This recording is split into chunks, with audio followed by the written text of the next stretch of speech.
Assalamualaikum warahmatullahi wabarakatuh. Nama saya Sudirman dari program studi D3 Akupuntur ITSK Rumah Sakit Dr. Supraun Malang dengan NIM 230330706. Pada kesempatan kali ini, untuk memenuhi tugas dari mata kuliah akupuntur lanjut di semester 5, maka saya akan mempraktekkan bagaimana teknik penusukan, mikroakupuntur, dan penggunaan elektroakupuntur beserta inframerah pada kasus nyeri pinggang. Baik, saya akan mempraktekkan. Di sini kami akan menerapi klien atau pasien atas nama Pak Rudi dengan keluhan nyeri pada pinggang. Terapi NSA akupuntur ini dilakukan pada sisi telapak tangan yang lebih pucat. Jika tidak bisa membedakan, maka kita lakukan palpasi pada LI4 atau titik haku di kedua tangan pasien. Sisi yang paling nyeri pada saat ditekan, maka itulah yang akan dilakukan mikroakupuntur. Kemudian dilanjutkan dengan diagnosa elbow. Karena keluhan klien ini adalah sakit pinggang, maka dilakukan palpasi pada poin D dari basic point YNSA akupuntur. Adapun lokasinya itu adalah di atas persendian mandibular temporal sedikit anterior terhadap telinga. Dimulai dari D1 turun ke bawah menuju D6. Kemudian kita melakukan penusukan mikroakupuntur pada titik yang nyeri saat ditekan. Titik yang nyeri saat ditekan tadi adalah titik D1 sampai D5. Maka kita lakukan mikroakupuntur pada titik D1 sampai D5 tersebut. Jarum yang digunakan pada YNSA akupuntur ini berukuran setengah cun tanpa menggunakan stimulator. Jadi hanya didiamkan selama 20 sampai 30 menit.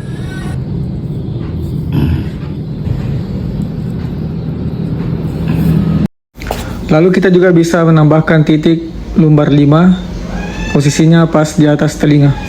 Kemudian kita juga bisa mengambil titik penusukan di poin F sebagai representasi dari saraf sciatica. Jadi ini titik mikroakupuntur dengan metode YNSA akupuntur untuk mengatasi keluhan nyeri pada pinggang. Kemudian kita juga bisa kombinasi dengan akupuntur TCM, yakni penusukan pada meridian kandung kemih atau bladder.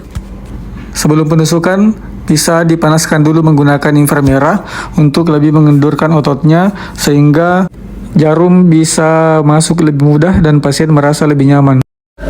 Pertama, kami ambil di titik BL26 menggunakan jarum 1,5 cun. Kemudian kita bisa ambil di BL25.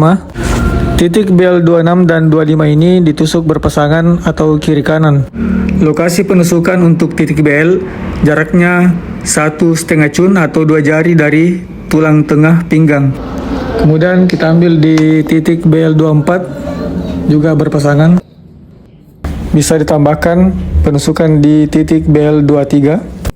Ya, ini juga kiri kanan bisa ditusuk. Lalu ditambahkan di titik asa point. Asa point ini bukan titik standar meridian, tetapi titik yang terasa nyeri atau pegal ketika ditekan pada tubuh pasien atau klien. Nah, setelah semua jarum terpasang, selanjutnya kita pasangkan kabel stimulator akupuntur pada jarum tersebut.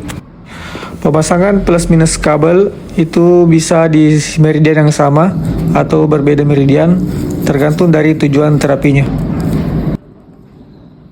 Selanjutnya mengatur frekuensi, durasi, dan mode dari stimulator. Untuk kali ini kami menggunakan frekuensi yang tinggi, yakni 80 Hz dengan durasi 15 menit dan mode continue, karena kasusnya merupakan kasus yang akut.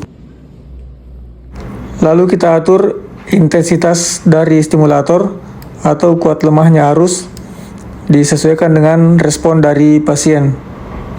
Dinaikkan secara perlahan, jangan langsung tinggi atau terlalu cepat agar pasien tidak kaget. Knop diputar sampai pasien merasakan sensasi kesemutan atau bergetar ringan. Nah, sekarang stimulatornya sudah berjalan.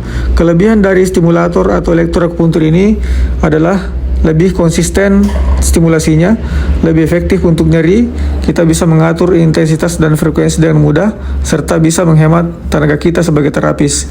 Selama stimulator ini berjalan, bisa dikombinasikan juga dengan pemanasan menggunakan inframerah yang diarahkan ke area sekitar titik jarum, jaraknya 30-40 cm.